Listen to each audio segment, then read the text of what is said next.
Welcome to This Week in Taiwan. I'm Iris Xu. Every Saturday, we break down the biggest stories making headlines across the country.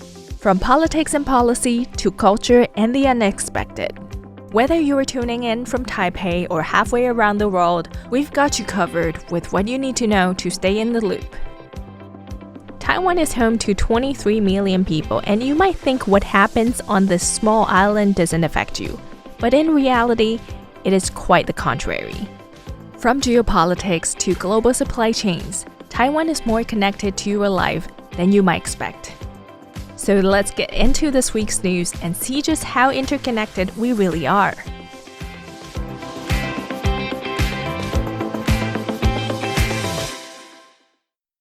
Rescue teams have detected signals from the flight data recorder or black box of the F-16V fighter jet that disappeared over the sea last week. Defense Minister Wellington Koo said Monday that although it has been detected, teams won't be able to locate the box until sea conditions improve. Earlier this month, an Air Force F-16V fighter jet and its pilot, Captain Xin Boyi, disappeared during a nighttime training mission. While Xin reported that he was losing altitude and preparing to eject, no ejection confirmation was received, and teams have been searching for the pilot and the aircraft since. The Defense Minister Koo thanked all the members of the search and rescue teams, including the Coast Guard and members of the National Armed Forces, for their efforts and persistence. So far, search teams from all sectors have dispatched a total of 124 sortie vessels, 16 drones, and over 1,200 personnel since the aircraft disappeared last Tuesday to search the coast from Hualien to Taitung. As for the signal, Koo clarified that the military has been receiving intermittent signals from the box, but due to poor ocean conditions, further confirmation and a specialized team will be needed to find the exact location. We need to conduct further verification. However, due to extremely poor sea conditions, vessels cannot depart from port. So we must wait for conditions to improve before leaving to confirm the location of the black box. The defense minister said that further meetings on how to proceed will be held after the exact location of the box was determined, and that any progress in search and rescue efforts will be reported to the public.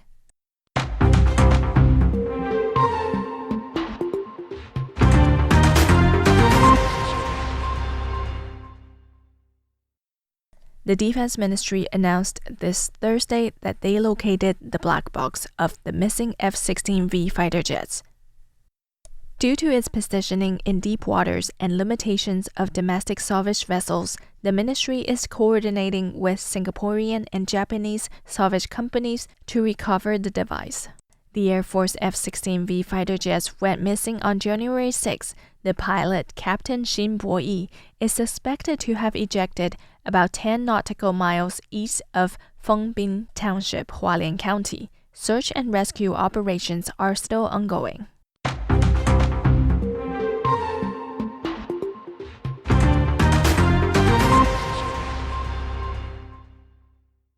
Phoenix Mayor Kate Gallego met with President Lai Ching-te this Wednesday as she leads a delegation to visit Taiwan. This Thursday, Gallego said TSMC purchased new land in Phoenix last week, doubling its investment in Arizona. She praised the development as exciting and significant growth, adding that TSMC's Arizona plant has already made Phoenix a leading manufacturing hub in the United States. The New York Times reported that TSMC pledged to build 5 more facilities in the U.S. as part of a deal to reduce Taiwan's tariffs to 15%. Gallego said Phoenix had already allocated additional land last December to ensure sufficient space for the construction of more wafer fabrication facilities. The mayor said Phoenix is grateful to TSMC for allowing the city to produce the most advanced chips in the United States, saying they are globally second only to Taiwan. Gallego will also be signing a memorandum of understanding with a Taiwanese startup and attending a youth baseball friendship game during the delegation's visit.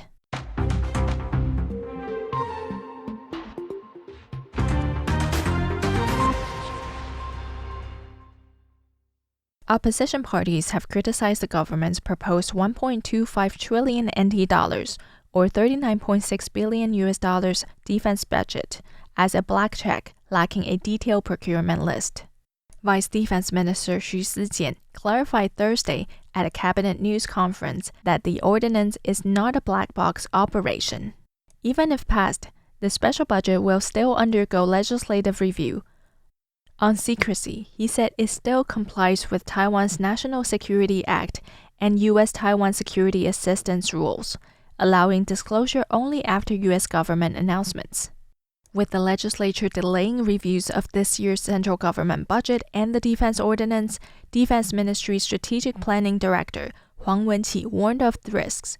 Current arms deals are hitting payment and delivery peaks, especially drone systems. Delays could let other nations jump the queue amid global defense spending surges. As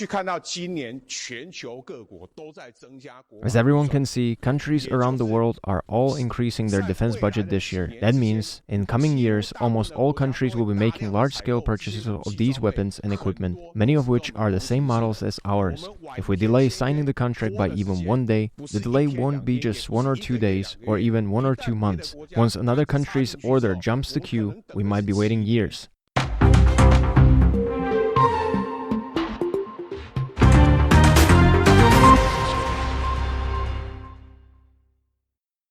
Taiwan and the United States have wrapped up bilateral tariffs negotiations, and Taipei says the result marked a significant breakthrough for Taiwan's industries. President Lai Ching-te announced on Friday that Taiwan's negotiating team secured 4 major goals, including a reduction of reciprocal tariffs to 15% with no stacking, and preferential treatment under U.S. Section 232 tariffs. Lai said he is grateful for the team's hard work and believes the outcome will help Taiwanese industries deepen their presence at home, expand abroad, and compete globally. He also urged political parties and the public to support the agreement so Taiwan can move forward together. President Lai added that Taiwan has committed to assisting domestic firms in investing $250 billion in the United States.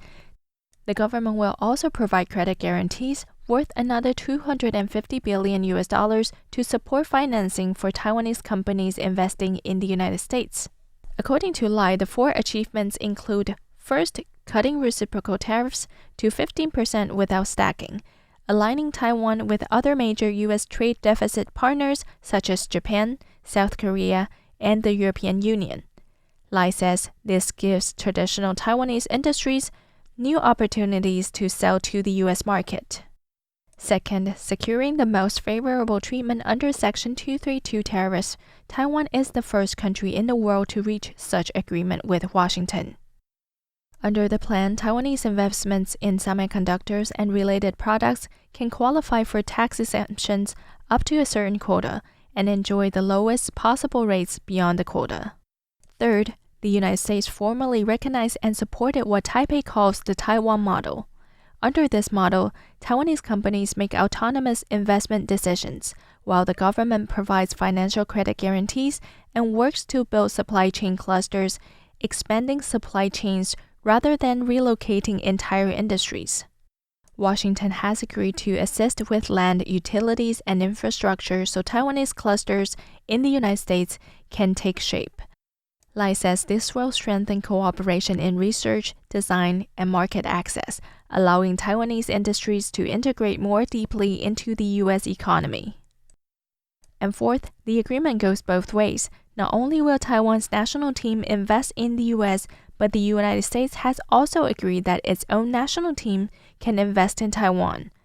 Lai says this will make economic ties even closer. These investments include semiconductors, artificial intelligence, defense and security, next-generation communications, as well as biochemical technologies. In other words, Taiwan and the United States will strengthen economic partnership and create win-win development together. Meanwhile, at a government press briefing, Vice Premier Zheng Lijun stressed that tariff negotiations have formally concluded and that the Taiwan model represents technological expansion, not industrial relocation. She emphasized that Taiwan is the first country granted the most favorable terms if the U.S. imposes Section 232 tariffs on semiconductors and related goods in the future. Zheng also explained that Taiwanese firms will independently invest $250 billion in the United States with an additional $250 billion in credit guarantees for high-tech industries. She noted that this differs from Japan and South Korea, where governments directly fund outbound investments. Zheng highlighted Taiwan's strong record in SME credit guarantees with a claim rate of just 1% and said tech sector lending will likely achieve even higher leverage.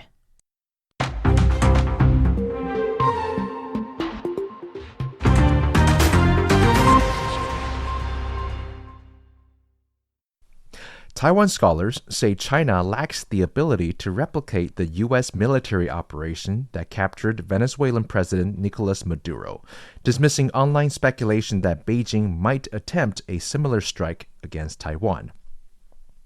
Cognitive warfare expert and Zhongyuan Christian University adjunct associate professor Liu Wenbing categorically rejected the idea that today's Venezuela could be tomorrow's Taiwan. Liu said that China simply does not possess the capability to execute the kind of precise decapitation operation the U.S. demonstrated. He noted the U.S. deployed 150 aircraft in coordinated waves during the Venezuelan operation, a level of precision currently unmatched globally. Liu said cross-strait relations cannot be equated with U.S.-Venezuelan relations. International incidents each have their own independence and particularity. He suggested that China itself should be concerned if the U.S. launched a similar operation against China. Could Beijing defend against it? New School for Democracy Standing Director Zhen Jianyuan agreed, emphasizing that the military gap across the strait is not as vast as that between the U.S. and Venezuela. Zhen said Taiwan's national defense and air defense systems are robust. If China wants to conduct a decapitation operation against Taiwan, it would have to think very carefully. Taiwan is not entirely in a passive defensive position. Taiwan also has retaliatory capabilities. Zhen argued that regime preservation remains Beijing's primary objective. He said China would not risk losing its regime just to launch a surprise attack on Taiwan. Instead, it will continue to create cross-strait tensions to consolidate its domestic ruling authority and maximize political benefits. Both scholars emphasized Taiwan should focus on maintaining sufficient defensive capabilities rather than following panic narratives online.